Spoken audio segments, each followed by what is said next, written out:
Hello friends, मैं प्रीति सोनी छत्तीसगढ़ से। Friends, Holi के बाद नियम बदलने वाले हैं। तो कैसे नियम बदलने वाले हैं?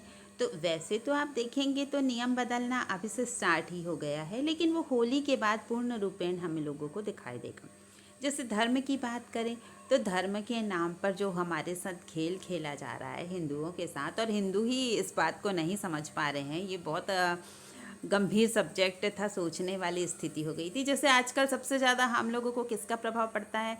तो हम लोगों को मूवी का प्रभाव पड़ता है। और आप मूवीज़ में देख रहे होंगे कि क्या होता था कि कोई भी हिंदू नाम का कैरेक्टर होता था उसको विलेन बना दिया जाता था।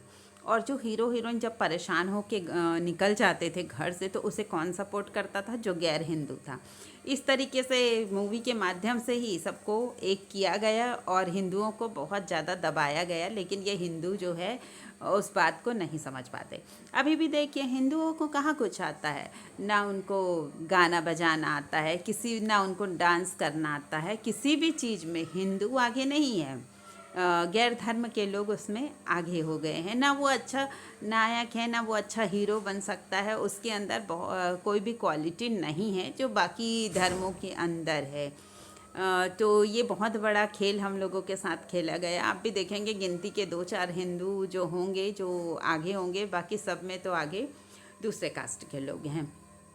तो ये जो धर्म के नाम पर खेल खेला गया, और हम लोग खुद ही सनातन धर्म को मानने वाले लोग इस खेल को नहीं समझ पाए। तो ये बहुत बड़ा था कि धर्म के नाम पे पक्षपात करने लगे लोग। क्या करने लगे? लूटने लग गए। जैसे कथा सुनाने लग गए। जो थोड़ा बहुत हमारा विश्वास था वो बाकी हमारे धर्म गुरुओं में भी तोड़ दिया। कहने लगे कि चलो कथा कहानी सुन लिया, जो भी बात उन लोगों ने बताई, अच्छी बुरी जैसा भी है, हम लोगों ने सब सच मान लिया। उसके बाद बताया उन लोगों ने, हम लोगों को दान का महत्व बताया। बोला दान करना बहुत अच्छा होता है, दान करो दान करो। तो हम लोग तो किसी की भी बात में आ जाते हैं। हमारी तो खुद की बुद्धि नहीं है कि बुद्धि तब चलती ना जब हम लोग हिंदू धर्म से, सनातन धर्म से जुड़े होते, कुछ किताबें पढ़ी होती या कुछ सुना होता अपने से बड़ों का। तो हम लोगों को तो उन सब में इंटरेस्ट रहा ही नहीं। तो हम लोग भी बोले चलो दान करना अच्छी बात होती है, चलो इनको ही दान करो। तो जो हम लोगों को प्रवचन करते थे, प्रवचनकर्ता को ही हम लोगों ने दान करना शुरू कर दिया। अब प्रवचनकर्ता का घर तो भरने लग गया, है ना, क्योंकि दान तो हम लोगों को करना था, तो हम लोगों ने किया। उसका घर बढ़ गया। वो चाहे जो भी काम करे, उसका जैसा भी उस पैसे का उपयोग करे, ये तो हम लोगों को पता नहीं है। तो इस तरीके से हमारा ये धार्मिक पतन भी हो गया हर तरीके से। फिर नैतिक मूल्य, नैतिकता की बात करें तो आजकल तो किसी में नैतिकता दिखाई ही नहीं देती है। आप लोगों ने भी देखा होगा कि अब तो पति पत्नी भी एक दूसरे के साथ कैसा रिलेशन है, कोई भी पवित्रता से किसी को के साथ रह ही नहीं सकता। ज़बरदस्ती का वो उस पर डाउट कर रही, वो उस पर डाउट कर रही। और पहले तो चलो औरतों पे अत्याचार होता ही था ना। पहले औरतों पे कितना अत्याचार हुआ था कि उसको लोग जला डालते थे दहेज के नाम पर, कहीं किसी के नाम पर, कहीं किसी के नाम पर। अब औरतों की बारी आई है, अब पतियों को वो प्रताड़ित कर रही हैं। औरतों के साथ साथ आपने ये भी देखा है कि बेटियां भी सुरक्षित नहीं हैं, चाहे वो कितने भी कम एज की हो, कैसे भी हो। आजकल बेटियां भी सुरक्षित नहीं हैं, और बेटियां भी तो कमाल ही कर रही हैं, है ना। और दूसरी बात आपने देखा होगा, सुना होगा कि माता कभी कुमाता नहीं हो सकती। तो ये बात भी अभी के टाइम पे गलत सिद्ध हो गई। आपने भी कितने सारे न्यूज़ देखे होंगे जिसमें माता ने ही अपने बच्चों की हत्या कर दी, और कितने बुरी तरीके से कभी बाथरूम में बंद कर दिया, कभी छोटे छोटे टुकड़ों में काट दिया, या किसी के साथ गलत करवा दिया अपने बच्चों को लेकर। तो ये भी नैतिकता भी कुछ रही नहीं। तो ये भी बदल जाएगा आने वाले समय में। जो कहना चाहिए धार्मिक होगा। धार्मिक कौन होगा? जो दिखावा ना करता हो। हम तो क्या है, धार्मिक उसे समझते हैं ना जो बहुत पूजा पाठ कर रहा है, जो जितना ज़्यादा दिखावा कर ले वो हमारे हिसाब से धार्मिक है। और जो मन से भगवान का नाम ले रहा है, सच्चा भक्त है, तो हम उसे नहीं मानते, क्योंकि हमें तो दिखाई नहीं दे रहा। हम तो जो देखेंगे वो मानेंगे, फिर सामने वाला चाहे दिखावा ही कर ले, क्योंकि हम तो बुद्धि लगाएंगे नहीं। और नैतिकता की बात भी, इस तरीके के रिश्ते जो है ज़्यादा नहीं चल सकेंगे। आपने भी देखा होगा, ठीक है, अभी इतने बड़े बड़े कांड हो रहे हैं, लेकिन मोस्टली लोग पकड़ में आ जाते हैं। जो भी गलत करते हैं वो पकड़ में आ जाते हैं, और उनको अपने कर्मों की सज़ा मिलती ही है। पहले ऐसा नहीं होता था, लोग गलत करके बच जाते थे, और आजकल कर्मों का फल मिल रहा है। लेकिन ये थोड़े कम मात्रा में है, आगे चल के ये और ज़्यादा बढ़ जाएगा। दूसरी है सामाजिक संरचना। समाज के नाम पर आप देखो, सामाजिक वो है जिसके पास धन है, हम तो उसके आगे पीछे घूमते हैं ना, जो धनी है, जिससे हमारा मतलब सिद्ध होता है। बाकी सामने वाला और दूसरा कितना भी अच्छा हो, कुछ भी अच्छा हो, हमारा तो काम उससे सिद्ध नहीं होगा। वो गरीब क्या करेगा हमारे साथ, तो हम तो पैसे वालों को सपोर्ट करते हैं। तो ये जो समाज एक संरचना है ना। और आप ये भी देखते होंगे समाज में जो बहुत पैसे वाला है, जिसके पास टैलेंट है, टैलेंट होना बहुत ज़रूरी है। अगर वो किसी भी क्षेत्र में आगे है तो भी हमें वो पसंद है, और हम तो उसके आगे पीछे करेंगे ही। चाहे वो बहुत ज़्यादा सुंदर हो गया, चाहे बहुत अच्छा सिंगर हो गया, बहुत अच्छा डांसर हो गया, चाहे बहुत बुद्धिमान हो गया, साइंटिस्ट हो गया, डॉक्टर हो गया, कुछ भी हो, कुछ भी हो, लेकिन उसका नाम होना चाहिए समाज में, तब तो वो हमारे लिए सामाजिक है। और गरीब आदमी से तो मतलब है ही नहीं, क्या करना है, वो तो गरीब है ना। ना हमें किसी की हेल्प करनी है, ना कुछ नहीं, हम तो पैसे वालों की भले ही हेल्प कर लेंगे। तो ये भी बदलने वाला है, समाज में सब एक दूसरे की हेल्प करेंगे, सबके विचार भी बदलने लग जाएंगे।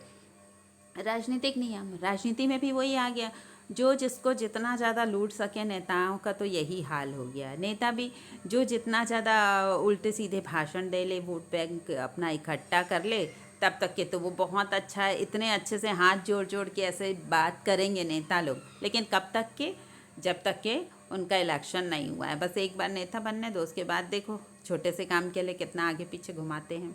तो ये जो राजनीति का भी है ना, ये भी सब चेंज हो जाएगा। नेताओं को भी थोड़ा ज्ञान हो जाएगा और थोड़ा थोड़ा अच्छे काम करने लग जाएंगे, उनका मन पूरी तरीके से परिवर्तित हो जाएगा। थोड़े थोड़े अच्छे काम तो अभी कर रहे हैं, होली के बाद से पूरी तरीके से वो अच्छे से काम करेंगे। परिवर्तन बहुत जल्दी ही होने वाला है।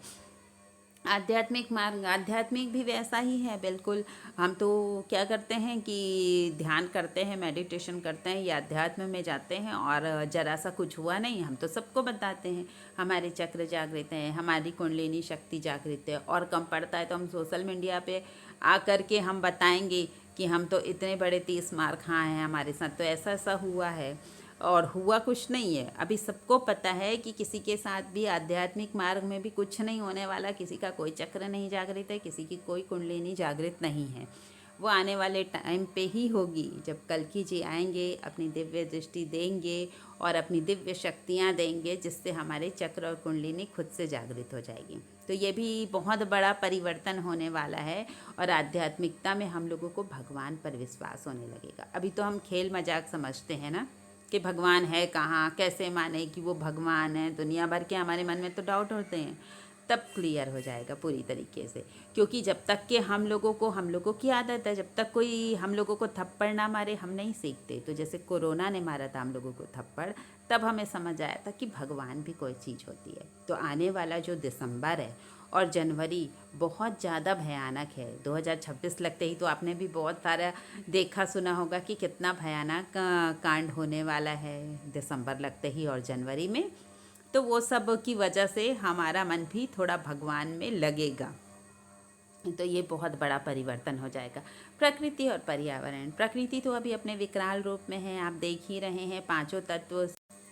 पांचों तत्व उग्र हो गए हैं और अपना भयानक रूप दिखा रहे हैं, क्योंकि हम लोगों ने कोई कसर नहीं छोड़ी थी प्रकृति को भी छेड़छाड़ करने में उनके साथ, क्योंकि हमारा स्वार्थ सिद्ध हो रहा था जब तक के। तो प्रकृति भी होली के बाद धीरे धीरे शांत होने लग जाएगी। जो अभी इतना विकराल रूप दिखाई दे रहा है प्रकृति का, वो भी नहीं दिखाई देगा। और पर्यावरण भी शुद्ध होने लग जाएगा।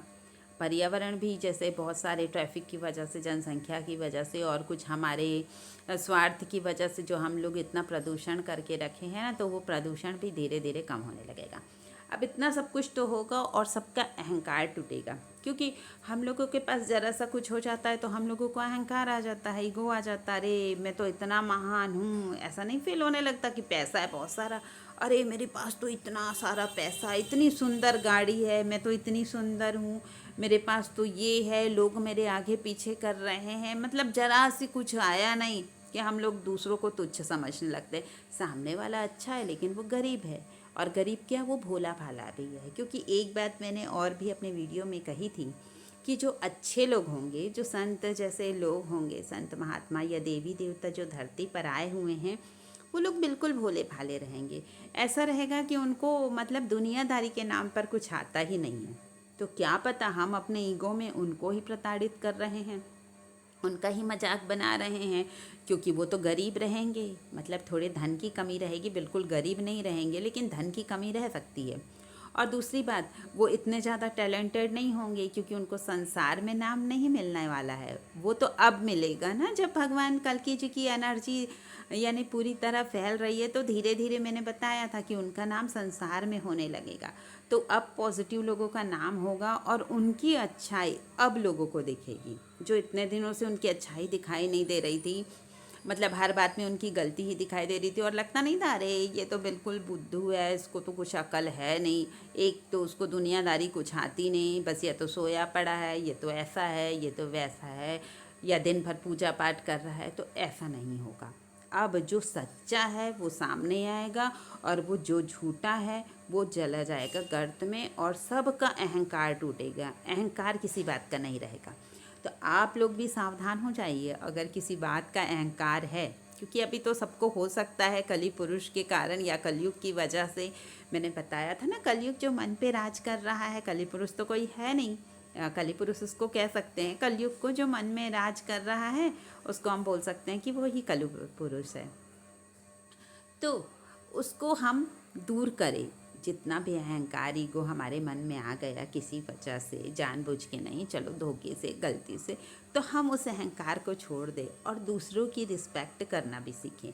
किसी गरीब का मजाक ना उड़ाएं, किसी कमज़ोर को ना सताएं। बिल्कुल सोचें कि कहीं यही तो नहीं है वो भगवान का अवतार जो हम लोगों को दिखाई नहीं दे रहा था, बिल्कुल बुद्धू समझते थे, क्योंकि बुद्धू में ही बुद्ध छुपा है। ये बात याद रखिएगा आप लोग। तो चलिए, आप भी अपने अहंकार का त्याग करिए और भगवान का नाम लीजिए। और अगर मेरा वीडियो अच्छा लगा तो प्लीज़ लाइक कमेंट शेयर ज़रूर करिएगा। Thank you friends.